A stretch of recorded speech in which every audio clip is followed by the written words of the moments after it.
নমস্কার বন্ধুরা, শুধু তোমার গল্প চ্যানেলে আপনাদের সবাইকে স্বাগত। আশা করি সবাই ভালো আছেন। আজ আমরা আপনাদের জন্য নিয়ে এসেছি এক হারিম করা গ্রাম বাংলার ভূতের গল্প। আজ আপনারা শুনবেন শুভজিৎ চন্দ্রের লেখা রায় ডাকের সেই রাত। লেখক শুভজিৎ চন্দ্রকে আমরা শুধু তোমার গল্প চ্যানেলের তরফ থেকে আন্তরিক ধন্যবাদ জানাই এই গল্পটি আমাদের চ্যানেলে দেওয়ার জন্য। চলুন আর দেরি না করে শুনে নেওয়া যাক আজকের গল্প। সবাই কানে হেডফোন দিয়ে তৈরি হয়ে যান এক রক্তজল করা অভিজ্ঞতার সম্মুখীন হওয়ার জন্য। শুরু হচ্ছে আজকের গল্প, শুভজিৎ চন্দ্রের রায় ডাকের সেই রাত।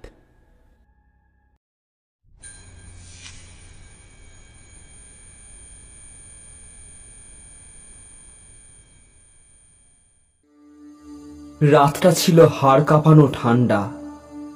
ডিসেম্বরের কুয়াশাচ্ছন্ন বাতাস চায়ের কাপ থেকে বের হওয়া ধোঁয়ার মতোই ধীরে ধীরে গ্রাস করছিল কুমার গ্রামের প্রত্যেকটা গাছ, পাথর আর মাটির সরু পথ।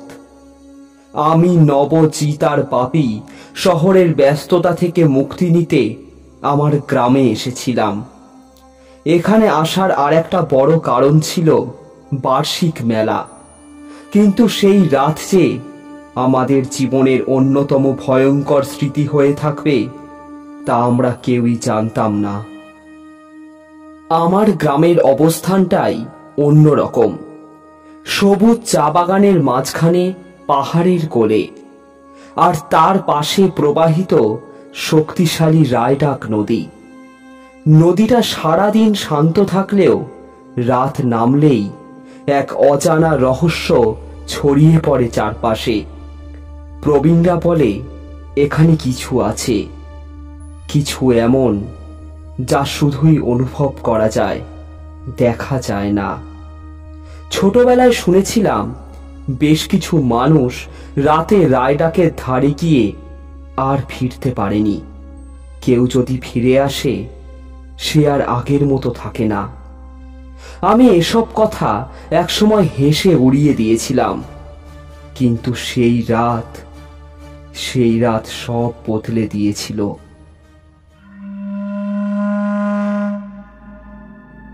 মেলা শেষ করে আমরা সবাই আমার বাড়িতে ফিরে এলাম।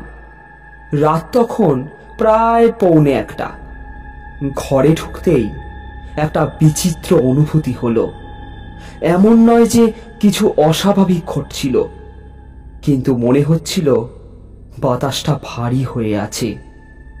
নব বলল, শুভ, কিছু করবি নাকি ঘুমাবি? আমি জানি নবর কিছু করা মানে কিছু একটা অ্যাডভেঞ্চার করতে চায়। জিৎ আর বাপিও উৎসাহিত হয়ে উঠল। আমি হেসে বললাম, চ তাহলে রায়ডাকের ধারেই যাওয়া যাক। আমার কথায় বাপি একটু থমকে গেল।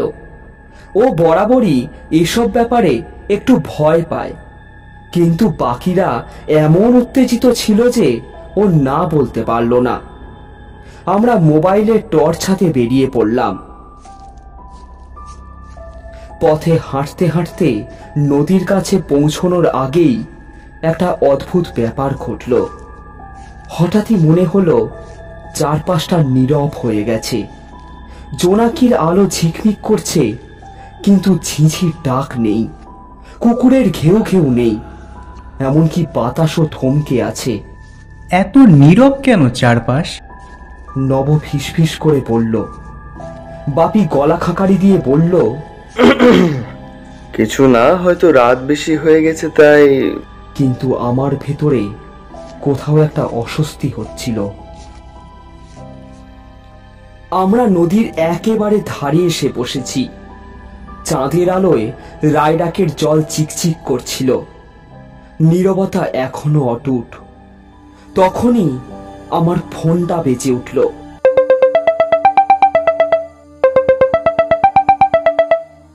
স্ক্রিনে আননোন নাম্বার লেখা। আমি ফোন ধরলাম। হ্যাঁ, হ্যালো। কোনো উত্তর নেই, কেবল শূন্যতা আর হালকা একটা ফিসফিসানি। মনে হলো কেউ দূর থেকে নিঃশ্বাস ফেলছে। হ্যালো, হ্যাঁ কে বলছেন? Hello hello. ফোনটা কেটে গেল। নব আমার দিকে তাকিয়ে বলল, কে ছিল?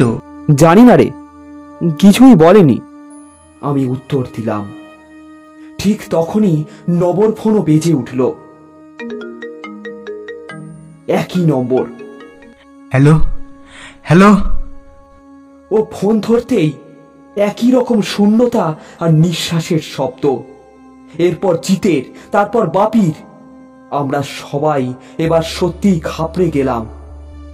আমি কল হিস্ট্রি চেক করতে গিয়ে দেখি কোনো কল রেকর্ড নেই। এটা কি করে সম্ভব? জিত আতঙ্কিত কণ্ঠে বলল। আমাদের শরীর দিয়ে ঠান্ডা শিহরণ বয়ে গেল। নদীর জল যেন একটু বেশি করেই গাঢ় কালো দেখাচ্ছিল।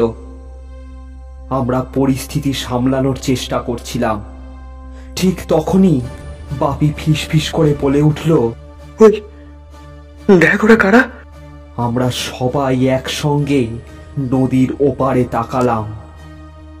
চাঁদের আলোয় কুয়াশার মধ্যে 7টা ছায়ামূর্তি দাঁড়িয়ে আছে।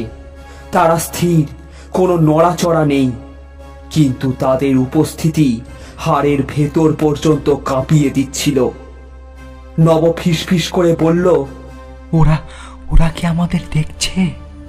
আমরা কেউ উত্তর দিতে পারলাম না, কারণ আমরা নিশ্চিত ছিলাম হ্যাঁ, ওরা আমাদেরই দেখছে। ঠিক তখনই একটা ছায়া সামনের দিকে এক পা বাড়ালো। আমাদের শ্বাস আটকে গেল।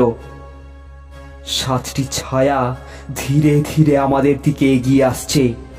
আমরা দাঁড়িয়ে আছি নদীর ধারে, নিঃশব্দে, নিঃশ্বাস বন্ধ করে। চাঁদের আলোয় কুয়াশার ভেতর দিয়ে ছায়াগুলোকে দেখে মনে হচ্ছে যেন তারা স্থির নেই, বরং ধীরে ধীরে ভেসে আসছে। আমি প্রথমে ভেবেছিলাম হয়তো চোখের ভুল, কিন্তু যখন নব ফিসফিস করে বলল, ওরা এগিয়ে আসছে, ওরা এগিয়ে আসছে, তখন আমার গায়ের রোম খাড়া হয়ে গেল। বাপি কাঁপা কাঁপা কণ্ঠে বলল, এটা কি আসলেই হচ্ছে? জিত গলায় কথা আটকে আসা গলায় বলল, চল চল আমরা এখান থেকে বেরিয়ে যাই। আমরা পিছন ফিরতেই অনুভব করলাম পায়ের নিচের মাটি যেন ভারী হয়ে উঠেছে, যেন আমাদের দৌড়ানোর আটকানোর জন্যই কেউ অদৃশ্য শিকল পরিয়ে দিয়েছে। নব চিৎকার করে উঠল, আমি আর নড়তে পারছি না, আমি আর নড়তে পারছি না। আমারও একই অবস্থা। হাঁটুর নিচের অংশ যেন বরফের মতো ঠান্ডা হয়ে গেছে। পা তুলতে পারছি না। আমাদের হৃদস্পন্দন এত জোরে হচ্ছিল যেন মনে হচ্ছিল আশেপাশের সবকিছু শুনতে পাচ্ছে সেটা। ঠিক তখনই একটা বিকট কান্নার আওয়াজ।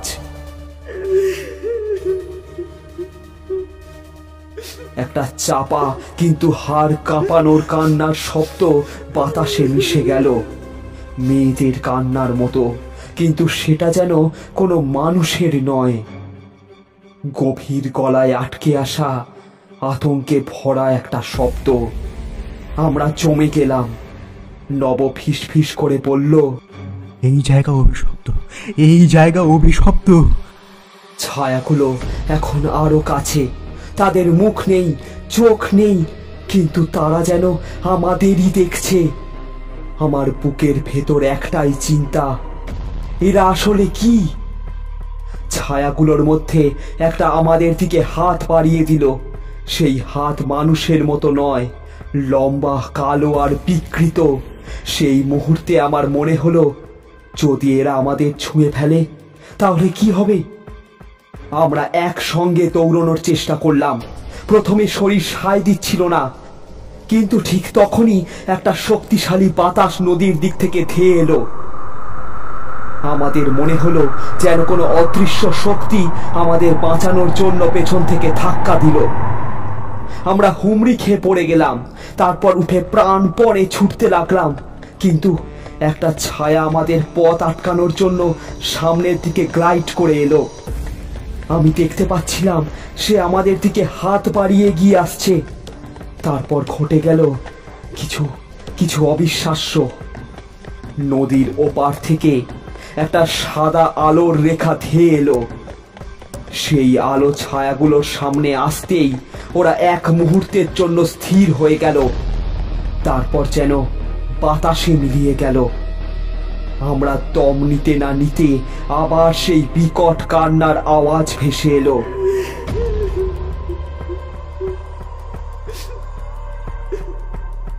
আমরা আর এক মুহূর্ত অপেক্ষা না করে দৌড়ে গ্রামে ফিরে এলাম। গ্রামে ফেরার পর আর একটা রহস্য অপেক্ষা করছিল। আমরা যখন বাড়ির দরজা খুললাম, তখন ঘরের ভেতর থেকে আমার ঠাকুরদার পুরনো ঘড়িটা বিকট শব্দে বেজে উঠল।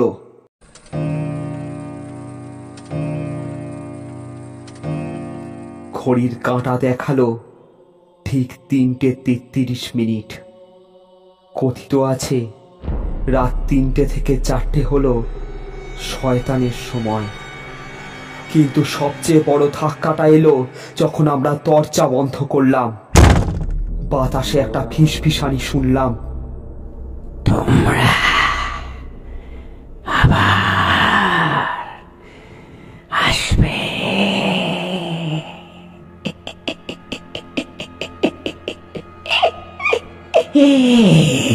তোমরা আবার আসবে।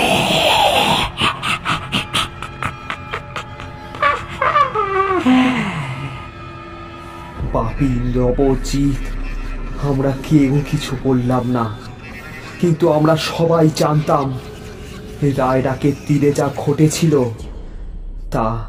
তা এখানেই শেষ হয়নি।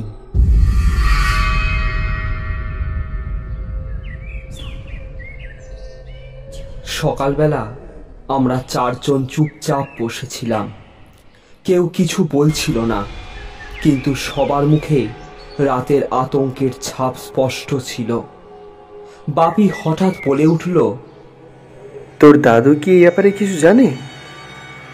আমার ঠাকুরদা হরিনাথচন্দ্র গ্রামের সবচেয়ে বয়স্ক ব্যক্তি ছিলেন। তিনি অনেক পুরনো গল্প জানতেন, বিশেষ করে রায়ডাক নদীর আশেপাশের ইতিহাস। আমি একটু ইতস্তত করেই তার ঘরের দিকে গেলাম। দরজার বাইরে দাঁড়িয়ে ডাকলাম, দাদু, তুমি কি জেগে আছো? ভেতর থেকে গম্ভীর কণ্ঠ ভেসে এলো, এসো শুভ, তোমাদের জন্যই অপেক্ষা করছিলাম। আমি অবাক হলাম। তিনি জানলেন কিভাবে যে আমরা আসব? আমরা ঘরে ঢুকতেই তিনি আমাদের দিকে গভীর দৃষ্টিতে তাকালেন। তোমরা রায়ডাকে গিয়েছিলে, তাই না? আমাদের গায়ের লোম খাড়া হয়ে গেল। আমি গলা খাঁকারি দিয়ে বললাম, দাদু, আমরা হ্যাঁ গিয়েছিলাম, কিন্তু আমরা যা দেখেছি। তিনি দীর্ঘশ্বাস ফেলে বললেন, আমি জানি তোমরা কি দেখেছ। 7টি ছায়া, তাই তো? নব সঙ্গে সঙ্গে বলে উঠল, আপনি জানেন? ঠাকুরদা একটু চুপ করে রইলেন, তারপর বলতে শুরু করলেন, অনেক বছর আগে এই রায়ডাক নদীর ধারে একটা ছোট্ট গ্রাম ছিল। সেখানে এক সময় 7 জন সাধু তপস্যা করছিলেন। তারা ছিলেন মহাযোগী, কিন্তু গ্রামের কিছু মানুষ তাদের নিয়ে সন্দেহ করত।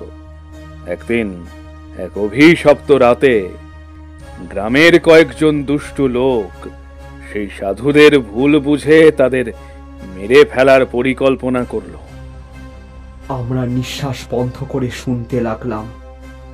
সেই রাত ছিল পূর্ণিমার, একেবারে আজকের রাতের মতো। লোকগুলো গিয়ে সাধুদের ধরে ফেলে এবং তাদের রায়ডাক নদীর মাঝে নিয়ে গিয়ে একে একে শ্বাসরোধ করে হত্যা করে। জিৎ ধাক্কা খেয়ে বলল, কিন্তু কেন? তারা ভাবত এই সাধুরা কালো জাদু করে গ্রামের ওপর অভিশাপ দিচ্ছে। আমরা একে অপরের দিকে তাকালাম। কিন্তু তারা ছিল নির্দোষ। মৃত্যুর আগে তারা একটা শপথ নেয়। তারা বলে, আমরা মরে গেছি, কিন্তু রায় ডাক আমাদের দেহকে আপন করে নেবে। আর যারা আমাদের ওপর অন্যায় করেছে তাদের আত্মা আমরা কখনো মুক্ত হতে দেব না। আমাদের শরীরে কাঁটা দিয়ে উঠল। তারপর আমি ফিসফিস করে বললাম, সেই রাতের পর থেকে প্রতি পূর্ণিমার রাতে সেই 7 জন ফিরে আসে। তাদের আত্মা মুক্তি পায়নি, কারণ তারা প্রতিশোধ নিতে পারেনি। তাই তারা যারা রায় ডাকের ধারে আসে তাদের ভয় দেখায়। কখনো কখনো কেউ যদি তাদের বিরক্ত করে তারা তাকে নিয়ে যায়। আমরা সবাই থমকে গেলাম। বাপি কাঁপা গলায় বলল, মানে আমাদের কি কিছু হবে? ঠাকুরদা আমাদের দিকে তাকিয়ে বললেন, তোমাদের যদি ওরা লক্ষ্য করে ফেলে থাকে তাহলে সাবধান, আগামী 3 রাত সবচেয়ে বিপজ্জনক। তার কথাগুলো আমরা গিলে খেলাম। রাত বাড়ার সঙ্গে সঙ্গে ভয়ও বাড়তে লাগলো। ঠাকুরদার কাছ থেকে শুনে আমরা চুপ হয়ে গিয়েছিলাম। নব বলল, তাহলে কি আমাদের গ্রাম ছেড়ে চলে যেতে হবে? হ্যাঁ, আমাদের গ্রাম ছেড়ে চলে যেতে হবে। আমি মাথা নাড়িয়ে বললাম, না, আমরা পালাবো না। আমরা এই রহস্যের শেষ থেকে ছাড়ব। জিৎ বলল, কিন্তু ওরা যদি আমাদের সত্যি খুঁজে বার করে? আমরা কেউ কিছু বললাম না। এদিকে সন্ধ্যা ঘনিয়ে আসছিল। পূর্ণিমার রাত আবার নেমে আসতে চলেছে।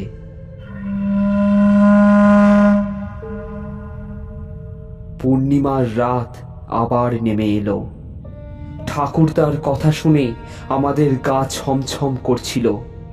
তিনি বলেছিলেন আগামী 3 রাত সবচেয়ে বিপজ্জনক। আমরা কি সত্যি ওদের নজরে পড়ে গেছি? যদি পড়ে থাকি তাহলে কি ওরা আমাদের ছেড়ে দেবে? রাত 11টা বাজে। বাইরে পূর্ণিমার আলোতে গ্রামটা অদ্ভুত সোনালি রূপালি আভায় ভেসে যাচ্ছে, কিন্তু বাতাসের মধ্যে যেন একটা অদ্ভুত অনুভূতি ছিল, একটা অচেনা শীতলতা, যেন চারপাশে কিছু একটা আমাদের দেখছে। আমরা কি আজ রাতে আবার রায়টাকে যাব? জিৎ গলায় কাঁপুনি নিয়ে বলল। নব ফিসফিস করে বলল, তুই পাগল নাকি? হ্যাঁ, তুই পাগল? ঠাকুরদা তো বললো ওরা আমাদের লক্ষ্য করে থাকতে পারে। আমি একটু চুপ করে থাকলাম। তারপর ধীরে ধীরে বললাম, কিন্তু আমাদের যদি সত্যিটা জানতে হয় তাহলে আমাদেরকে ভয়কে জয় করতেই হবে। আমরা 4 জন একে অপরের দিকে তাকালাম। কিছুক্ষণ নিঃশব্দ থাকার পর বাপি বলে উঠল, ঠিক আছে, কিন্তু আজ আমাদের ভালোভাবে প্রস্তুতি নিয়ে যেতে হবে। আমরা 4 জন ফোনের টর্চ আর লাঠি নিয়ে বেরিয়ে পড়লাম। এবার আমাদের মনে আরো বেশি ভয়, কিন্তু তার চেয়ে অনেক বেশি কৌতূহল। রাস্তাটা নিঃশব্দ ছিল। ঝিঁঝি পোকার ডাকও যেন আজ স্তব্ধ হয়ে গেছে। চারপাশে শুধু কুয়াশা, আর সেই কুয়াশার মধ্যে কিছু একটা যেন নড়ছে।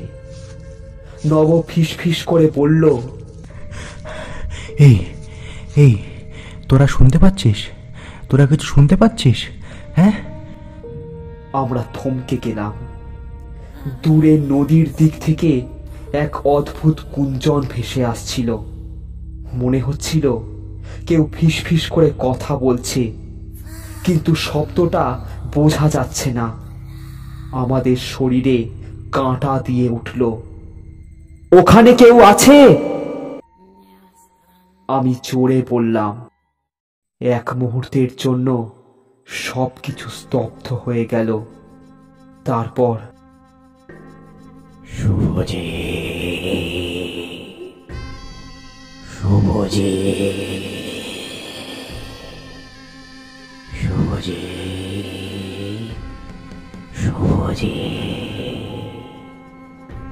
আমার নাম ধরে কেউ ডাকলো।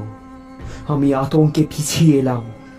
কণ্ঠস্বরটা যেন বাতাসের মধ্যে থেকে আসছিল, কোনো মানুষের নয়, কোনো ছায়া যেন আমার নাম নিচ্ছে। নব আতঙ্কিত কণ্ঠে বলল, আমরা বরং ফিরে যাই, কিছু একটা ঠিক নেই এখানে। আমরা ফিরে যাই, কিছু একটা ঠিক নেই এখানে। আমরা দৌড়ানোর জন্য পা বাড়াতেই দেখি সামনে কুয়াশার মধ্যে 7টা ছায়ামূর্তি দাঁড়িয়ে আছে। তারা আগের মতোই স্থির ছিল না, এবার তারা ধীরে ধীরে আমাদের দিকে এগিয়ে আসছিল। তাদের চোখ ছিল না, কিন্তু তারা আমাদের দেখছিল। এবার আমরা স্পষ্টভাবে ওদের দেখতে পেলাম। ওরা ওরা মানুষ নয়, ওদের চোখ নেই, মুখ নেই, তবুও মনে হচ্ছিল ওরা আমাদের দিকেই তাকিয়ে আছে। তোমরা ফিরে এসেছো। শব্দটা বাতাসের মধ্যে ভেসে এলো, কিন্তু আমরাও কারো মুখ নড়তে দেখলাম না। আমি চিৎকার করে বলে উঠলাম, কে তুমি? কোনো উত্তর এলো না। হঠাৎ একটা ভয়ঙ্কর ঘটনা ঘটল। ওদের মধ্যে একজন হঠাৎ ভয়ানক গতিতে ছুটে এলো আমাদের দিকে। আমরা পেছনে সরে যেতে চাইলাম, কিন্তু আমাদের শরীর যেন জমে গেল। সে আমাদের এত কাছে চলে এলো যে আমি তার নিঃশ্বাস অনুভব করতে পারলাম, কিন্তু সে নিঃশ্বাস নিচ্ছিল না। ওর ছায়ার হাতটা আমার দিকে বাড়ালো। আমি চিৎকার করে উঠলাম, দৌড়ো দৌড়ো এখান থেকে। আমরা সবাই একসঙ্গে দৌড় দিলাম। রায়ডাকের কুয়াশাচ্ছন্ন পথ ধরে আমরা ছুটে চললাম, কিন্তু পেছন থেকে শুনতে পাচ্ছিলাম আমাদের নাম ধরে ডাকা হচ্ছে, শুভজি, শুভজি, নবজি,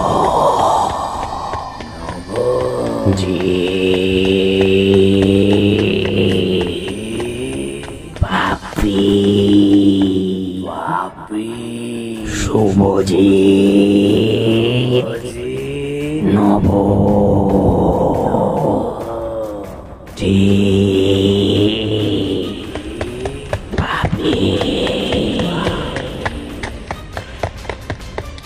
আমরা যতই দৌড়চ্ছিলাম মনে হচ্ছিল ওরা আমাদের আরো কাছে চলে আসছে।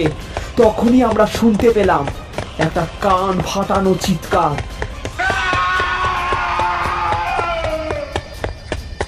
সেই চিৎকার এমন ছিল যেন 1000 বছর ধরে কেউ দুঃখ যন্ত্রণার প্রতিশোধ জমিয়ে রেখেছে, আর আজ সেই কান্না একসঙ্গে বেরিয়ে আসছে। আমাদের কান ঝাঁঝা করতে লাগলো, শরীর অবশ হয়ে আসছিল। আমরা প্রায় নিস্তেজ হয়ে মাটিতে পড়ে যাচ্ছিলাম, কিন্তু তখনই কেউ আমাদের হাত ধরে টেনে নিল। কে আমাদের বাঁচালো? আমরা তাকিয়ে দেখি আমাদের একজন বৃদ্ধ লোক টেনে নিয়ে যাচ্ছে। সে বলল, চলো, তোমরা মরতে যাচ্ছিলে। আমরা কিছুই বুঝতে পারলাম না। গ্রামের দিকে পৌঁছানোর পর সে বলল, তোমরা ভুল করেছ। ওরা শুধু ভয় দেখানোর জন্য নয়, ওরা তোমাদের নিয়ে যেতে চেয়েছিল। আমরা হাঁপাতে হাঁপাতে বললাম, আপনি কে? সে আমাদের দিকে তাকালো। আমি এই অভিশাপের গল্প জানি, কিন্তু তোমরা যা করেছ তাতে শুধু নিজেরাই নয়, পুরো গ্রাম বিপদে পড়েছে। আমরা বৃদ্ধ লোকটার দিকে তাকিয়েছিলাম। তার চোখে আতঙ্কের ছাপ স্পষ্ট ছিল, যেন সে আমাদের মধ্যে মৃত্যু দেখতে পাচ্ছিল। শ্বাসকষ্টে কাঁপতে কাঁপতে সে বলল, তোমরা যা করেছ তাতে তোমাদের বাঁচানো কঠিন হবে। আমরা হতভম্ব হয়ে একে অপরের দিকে তাকালাম। বৃদ্ধ ধীরে ধীরে মাথা নেড়ে বলল, ওটার নদী নেই, ওটা একটা দরজা। কিসের দরজা? সে আমাদের গভীরভাবে তাকিয়ে বলল, তোমরা কি জানো এই নদীকে কেন এত ভয় করা হয়? 300 বছর আগে এখানে একসঙ্গে 7 জনকে নদীতে ফেলে হত্যা করা হয়েছিল। তারা সবাই ছিল এক অন্ধকার ধর্মের অনুসারী। মৃত্যুর আগে তারা প্রতিশোধের শপথ করেছিল। সেই রাত থেকে পূর্ণিমার রাতে তারা ফিরে আসে। আমাদের গলা শুকিয়ে গেল। তারা আমাদের কেন ডাকছিল? আমি গলাটা কাঁপিয়ে বললাম। বৃদ্ধ নিঃশ্বাস ছেড়ে বলল, তারা নতুন আত্মা চায়, তোমাদের তারা বেছে নিয়েছে। আমরা ভয়ে জমে গেলাম। ওরা কি আমাদের ধরে নিয়ে যাবে? বৃদ্ধ লোকটা চুপ করে রইল। তারপর বলল, আগামী 2 রাতের মধ্যে যদি তোমরা রায়ডাকের ধারে আবার যাও, তাহলে কেউ তোমাদের আর খুঁজে পাবে না। আমরা দম আটকে তাকিয়ে রইলাম। নব বলল, তাহলে আমরা যদি না যাই? বৃদ্ধ আমাদের দিকে তাকিয়ে বলল, ওরা নিজেরাই আসবে। আমাদের শির দাঁড়া দিয়ে ঠান্ডা স্রোত বয়ে গেল। সেই রাতেই আমরা ঘরের দরজা জানলা বন্ধ করে শুয়ে পড়লাম, কিন্তু ঘুম আসছিল না। বাইরের বাতাস অদ্ভুতভাবে কাঁপছিল। রাত 2টো। হঠাৎ বাইরের দরজায় কেউ ঠক ঠক আওয়াজ করল। আমরা 4 জন তৎক্ষণাৎ জেগে উঠলাম। এইবার জানালায় শব্দ হলো। আমাদের নিঃশ্বাস বন্ধ হয়ে আসছিল। ওরা এসে গেছে। জিত কান কাঁপতে কাঁপতে বলল। আমি ধীরে ধীরে দরজার দিকে এগোলাম। বাইরে কিছু একটা দাঁড়িয়ে আছে। জানলার কাঁচের ফাঁক দিয়ে ছায়ামূর্তি দেখা যাচ্ছে। আমার হাত দরজার কাছে পৌঁছতেই সারা ঘরের দেয়ালে আঘাত পড়তে লাগলো, যেন শত শত হাত আমাদের ভেতর থেকে টেনে বের করতে চাইছে। দরজা খুলে দে, খুলে দে, খুলে দে দরজা, দরজা খুলে দে তোরা, দরজা খুলে দে। একটা চাপা কণ্ঠস্বর শোনা গেল, যেন 1000 বছর ধরে কেউ মাটির নিচে ছিল। আমরা জানলার দিকে তাকিয়ে দেখি 7টা ছায়া আমাদের চারপাশে দাঁড়িয়ে মাথা নিচু করে। হঠাৎই তাদের মাথা একসঙ্গে উঠে গেল। তাদের চোখ নেই, চোখের জায়গা শূন্য। আর সবার গলায় একসঙ্গে একটাই কথা, তোরা আমাদের ডাক শুনতে পাস, তাই না? আমরা আতঙ্কে পেছনে হটে গেলাম। আর তখনই দরজাটা খুলে গেল। এক তীব্র ঠান্ডা বাতাস ঘরের ভেতর ঢুকে পড়ল। আর সেই বাতাসের সঙ্গে সঙ্গে ছায়ারা এগিয়ে আসতে লাগলো। দৌড়ো, দৌড়ো সবাই! আমরা দৌড়ে পেছনের দরজা দিয়ে বাইরে ছুটে গেলাম। কিন্তু সেখানে ভয়াবহ ব্যাপার হলো। ওরা আমাদের চারপাশে ঘিরে ফেলল। নদীর দিক থেকে এক কালো কুয়াশা উঠতে শুরু করলো। আর তার মধ্যে থেকে সেই 7টি ছায়া ভেসে উঠল। তারা এবার মুখ খুলল। একটা কণ্ঠস্বর ফিস ফিস করে বলল,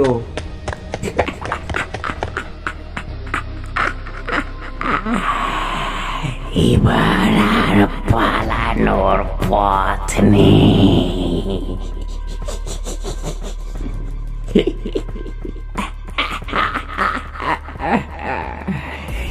এবার পালানোর পথ নেই।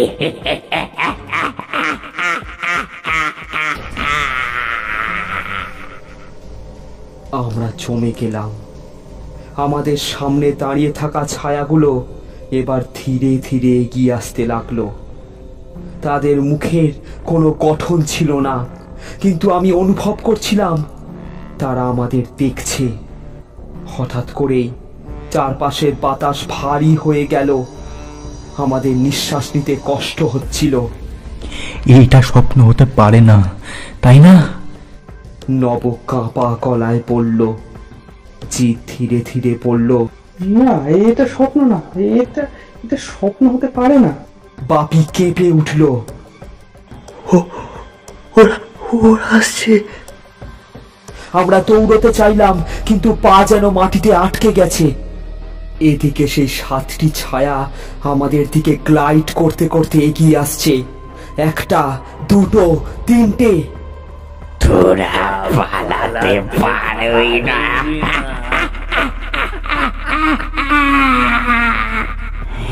তোরা পালাতে পারবি না।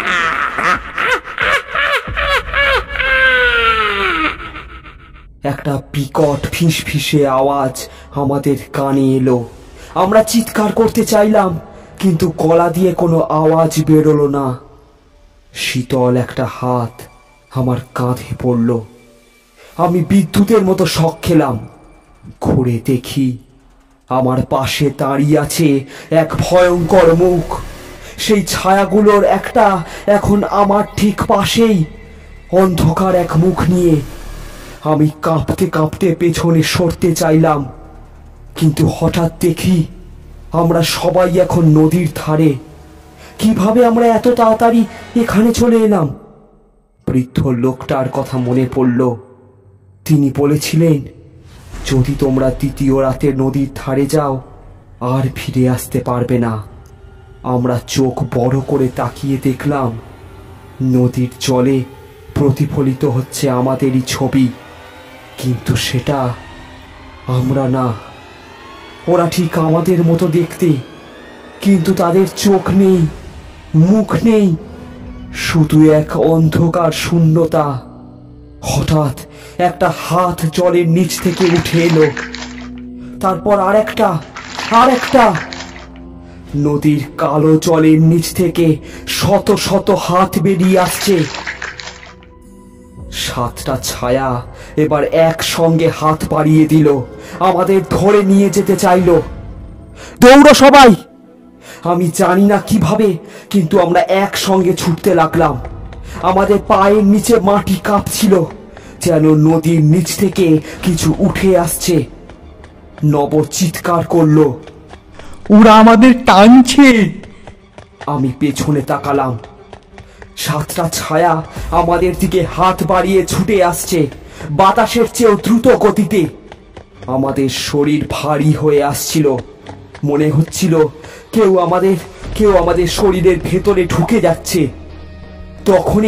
ঠিক তখনই একটা কণ্ঠস্বর গর্জে উঠল, রাখো!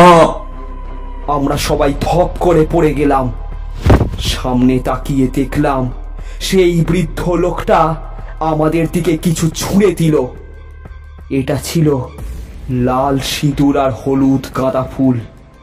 7টা ছায়া বিকট শব্দে চিৎকার করলো, যেন আগুনে জ্বলছে।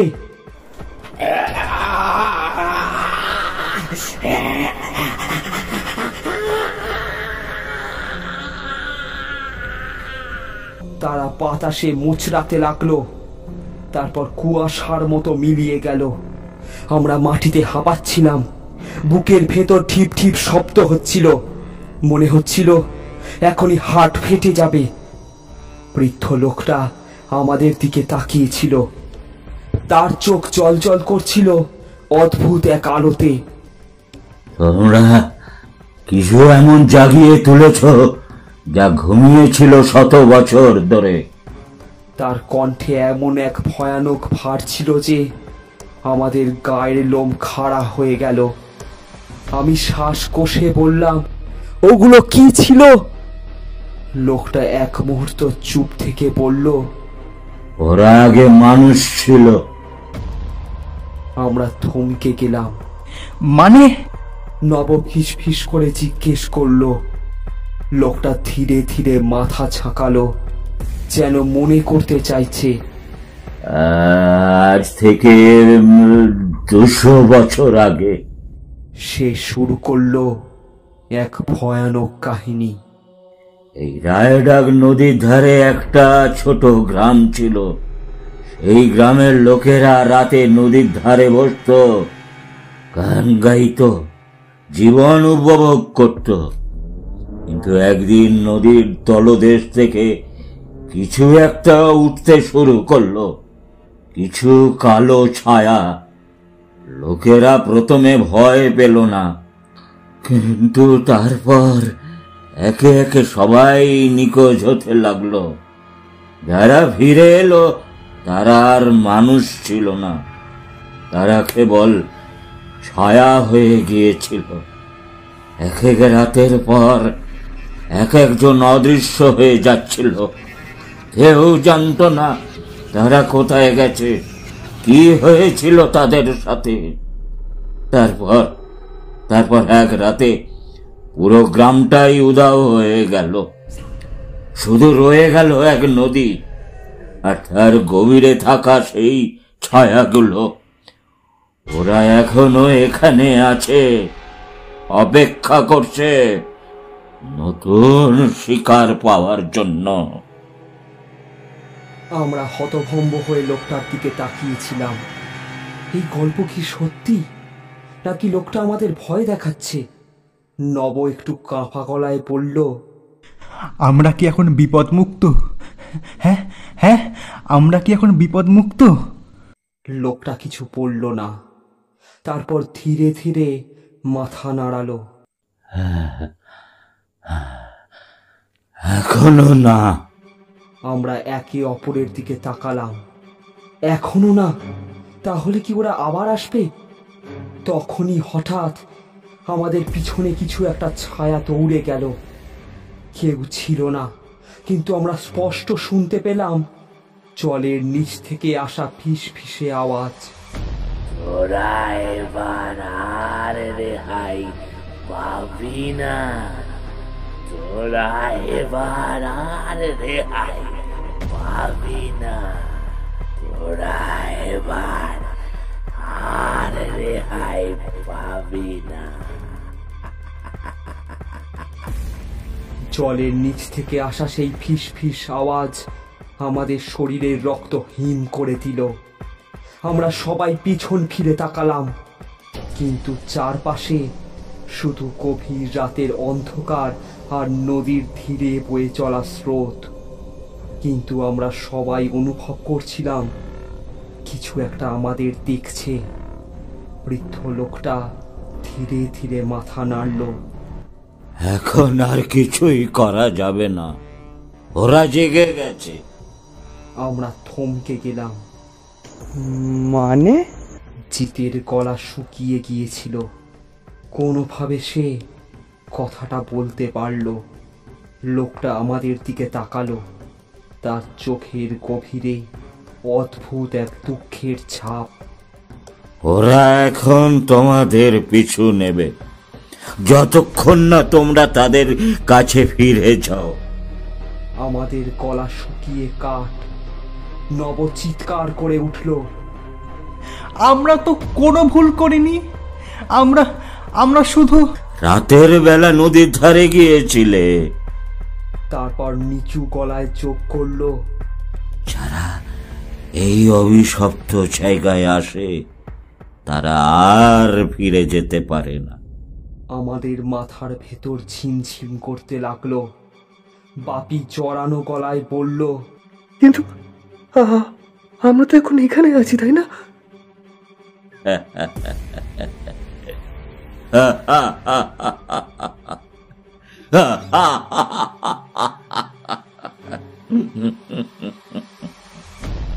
লোকটা হাসলো, একটা ভয়ঙ্কর নিঃশব্দ হাসি।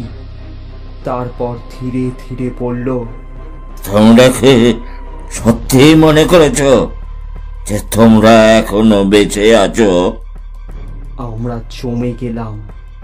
মাটির নিচ থেকে আসা কাঁপুনি, ঠান্ডা বাতাসের কণ্ঠস্বর, এগুলো কি সত্যি?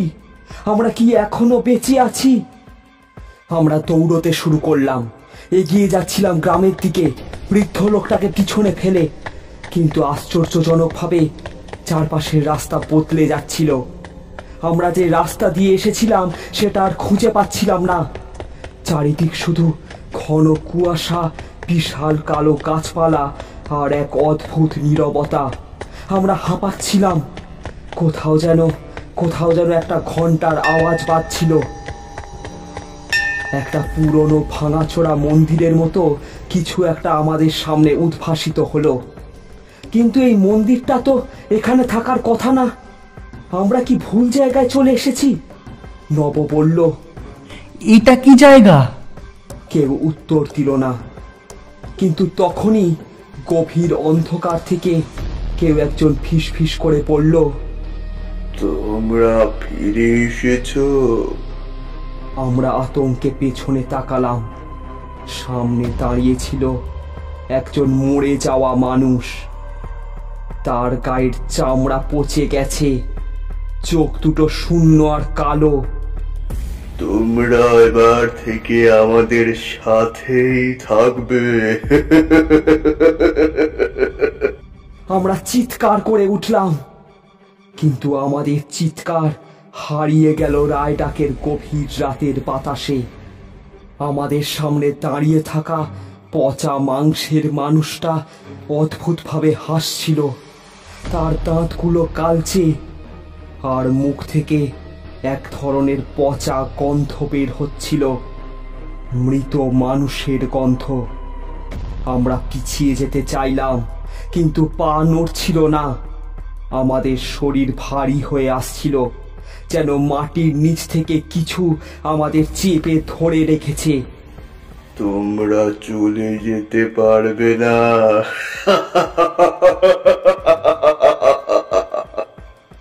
শেষ কথাটা শেষ করার আগেই পিছন থেকে শোঁ শোঁ শব্দ করে ছুটে আসলো আরো কয়েকটা ছায়া মানব। তারা এত দ্রুত ছিল যে চোখের সামনে কালো ঝড়ের মতো ছুটে এলো। পালা পালা সবাই! আমি চিৎকার করে উঠলাম এবং কোনোভাবে শক্তি জোগাড় করে পা টেনে সামনে ছুটলাম। নবজিৎ, বাপি, আমরা সবাই অন্ধকারে দৌড়তে লাগলাম। কিন্তু পেছন থেকে তারা ধেয়ে আসছিল, আর সেই ফিস ফিস আওয়াজ, বাঁচতে পারবি না তোরা, তোরা আমাদেরই ছিলে, আছিস আর থাকবি, তোরা বাঁচতে পারবি না। আমরা দিশেহারা হয়ে গ্রামের পথ খুঁজছিলাম, কিন্তু এই রাস্তা তো আমরা চিনতাম না। কোথায় এলাম আমরা? কেন রাস্তা বদলে যাচ্ছে? তখনই হঠাৎ বাপি চিৎকার করে উঠল, ওরা আমাকে টানছে, ওরা আমাকে টানছে। আমরা পিছনে তাকিয়ে যা দেখলাম তা আমাদের রক্ত হিম করে দিল। একটা কালো হাত মাটি থেকে উঠে এসে বাপির পা আঁকড়ে ধরেছে। আর একটা 7টা কালো হাত উঠে এলো মাটির নিচ থেকে। বাপির পুরো শরীর ধীরে ধীরে নিচে নামতে লাগলো। বাঁচাও বাঁচাও বাঁচা ভাই তোরা! আমরা সবাই ওর হাত ধরে টানতে লাগলাম, কিন্তু সেই হাতগুলো আরো শক্ত হয়ে আঁকড়ে ধরল। বাপির চোখ ভয়ে ফেটে পড়ছে, মুখ দিয়ে থুতু গড়িয়ে পড়ছে। তার কণ্ঠস্বর ফাঁকা ভাঙা, শেষবারের মতো বেঁচে থাকার আর্তনাদ। ওরা আমাকে টেনে নিয়ে যাচ্ছে, আমি আর পাচ্ছি না, বাঁচা বাঁচা! না বাপি! আমরা প্রাণপণে ওকে টানতে লাগলাম, কিন্তু তারপর সর্বনাশ! বাপির শরীর হঠাৎই চুপ হয়ে গেল। তার মুখ পুরো শূন্য, চোখ দুটো নিস্তেজ। ওকে ছাড়ো। একটা ফিস ফিস কণ্ঠস্বর কানে এলো। আমরা চমকে ওর মুখের দিকে তাকালাম। বাপি আস্তে আস্তে আমাদের দিকে তাকালো, কিন্তু এটা আর বাপি ছিল না। তার চোখের ভেতর কিছু একটা ছায়া ঢুকে গেছে। তার মুখে বিকৃত হাসি। তোরা পালাতে পারবি না। আমাদের শরীর পাথরের মতো জমে গেল। বাপি এখন আমাদের দিকে এগিয়ে আসছে, কিন্তু সে আর মানুষ নয়। আমরা আতঙ্কে আবার দৌড় দিলাম, আর পেছন থেকে বাপির ভয়ঙ্কর গলা ভেসে এলো। তোরাও আমাদের মতো হবি খুব শিগগিরই। আমরা মরিয়া হয়ে দৌড়চ্ছিলাম, কিন্তু পেছন থেকে বাপির বিকৃত হাসি আমাদের শরীরের রক্ত হিম করে দিচ্ছিল। পালিয়ে কি হবে? তোরাও আমাদের দলেই যোগ দিবি। তার কণ্ঠস্বর আর মানুষের মতো শোনাচ্ছিল না। গলা ছিল ফাটল ধরা ভাঙা রেডিওর মতো, যেন একসঙ্গে অনেকগুলো কণ্ঠ কথা বলছে। নব চিৎকার করে উঠল,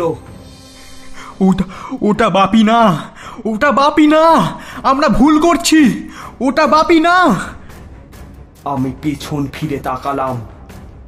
বাপির শরীর ধীরে ধীরে বদলে যাচ্ছিল। তার মুখের চামড়া শুকিয়ে কালচে হয়ে যাচ্ছে, হাতের আঙুলগুলো দীর্ঘ হয়ে গেছে, আর চোখ, তার চোখের মনি নেই। সেখানে শুধু দুটো শূন্য কালো গর্ত। আমরা আর কিছু না ভেবে পুরো শক্তি দিয়ে ছুটতে লাগলাম, কিন্তু রাস্তা বদলে গেছে। কিভাবে? আমরা যে রাস্তা দিয়ে এসেছিলাম সেটা তো এইটা ছিল না। চারদিকে শুধু বাঁকা ভয়ঙ্কর দেখতে গাছ, তাদের শুকনো ডালপালা আমাদের দিকে হাত বাড়িয়ে আছে। কোনোভাবে পালাতে হবে, কিন্তু তখনই পেছন থেকে একটা ঠান্ডা বাতাস এসে আমাদের ঘিরে ফেলল। চারপাশ কাঁপিয়ে উঠল একটা বিকট হাসি। বাঁচতে পারবি না তোরা, তোরা আমাদেরই ছিলি, আছিস আর থাকবি। তোরা বাঁচতে পারবি না, তোরা বাঁচতে পারবি না।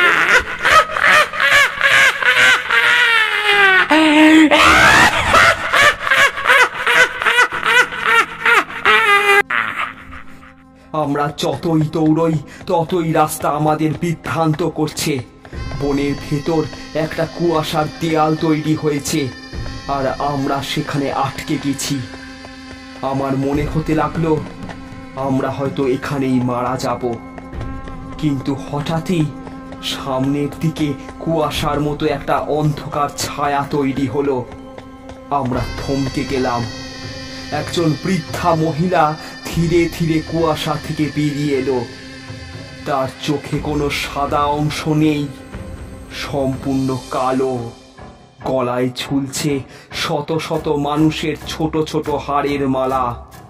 তার কণ্ঠস্বর গভীর, ফিসফিসে। ওরা তোমাদের পিছু নিয়েছে, আর তোমাদের কেউ বাঁচাতে পারবে না। নব হতভম্ব হয়ে পড়ল। আপনি আপনি কে? আপনি কে? মহিলা তার কাঠির মতো আঙুল উঁচিয়ে আমাদের দিকে তাকালো।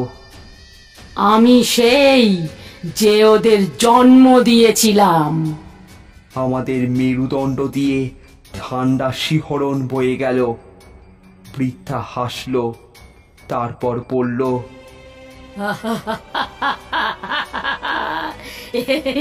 এই রাতের খেলা শুরু হয়েছে। তোমরা এবার ওদের শিকার। আমরা বোঝার আগেই চারপাশ থেকে কালো ছায়ারা উঠে এলো। তারা এখন পুরোপুরি আমাদের ঘিরে ফেলেছে। আমরা দৌড়তে চাইলাম, কিন্তু পাপির মতোই আমাদের পায়ের নিচ থেকে কালো হাত উঠে আসছে। তোমরা এবার থেকে আমাদের সাথেই থাকবে। আমাদের চিৎকার কুয়াশার মতো মিলিয়ে গেল। আমরা চিৎকার করছিলাম, কিন্তু শব্দ যেন বাতাসে হারিয়ে যাচ্ছিল। কালো হাতগুলো আমাদের পা আঁকড়ে ধরেছিল, আর সেই বৃদ্ধা মহিলা হাসছিল, একটা কুৎসিত ভয়ঙ্কর হাসি।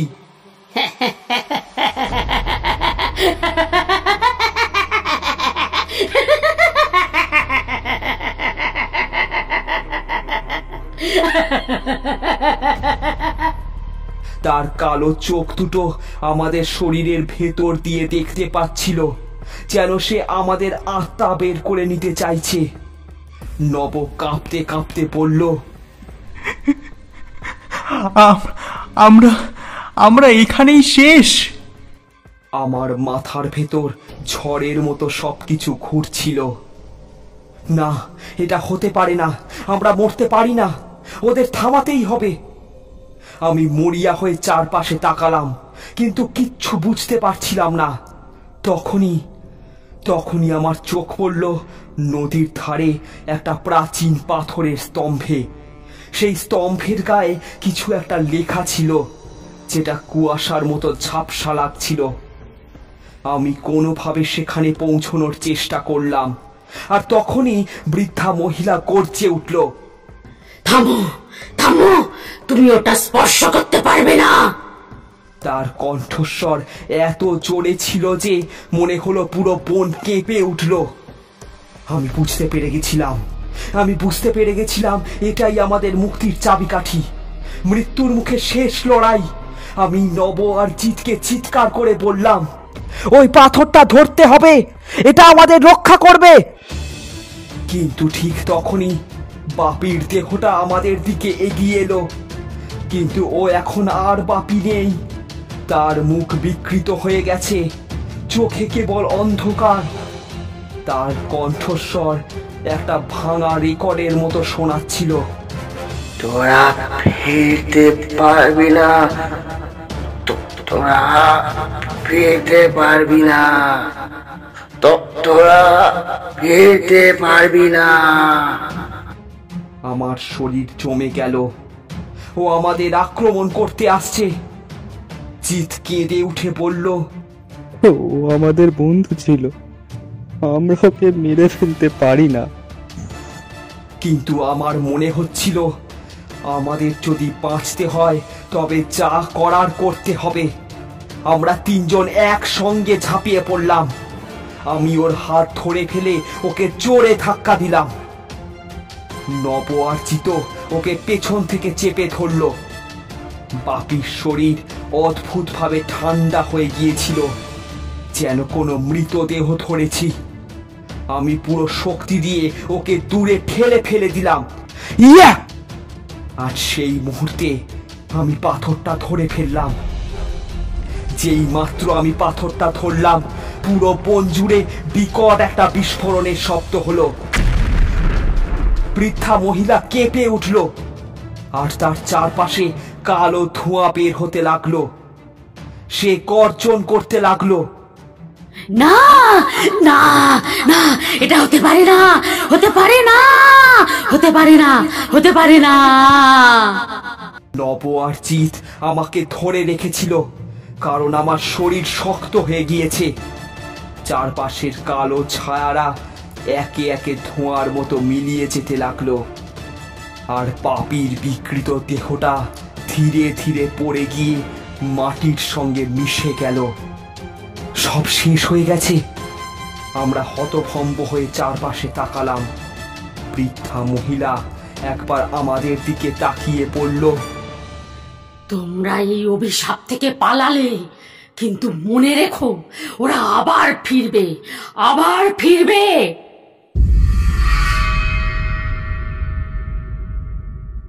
তারপর সে মিলিয়ে গেল বাতাসে। আমরা হাঁপড়ের মতো শ্বাস নিতে লাগলাম। আমরা বেঁচে গেছি, কিন্তু কিন্তু কি হারালাম। সকালে আমরা সবাই বাড়ি ফিরে এলাম, কিন্তু বাপি আর আমাদের সঙ্গে নেই। তার মা আমাদের দিকে তাকিয়ে প্রশ্ন করল, ও কোথায়? কেউ উত্তর দিতে পারল না। কেউ কখনো বিশ্বাস করবে না যে আমরা কি দেখেছি, কিন্তু সেটা একমাত্র আমরাই জানতাম। রায়ডাকের সেই রাত আমাদের সারা জীবনের দুঃস্বপ্ন হয়ে থাকবে।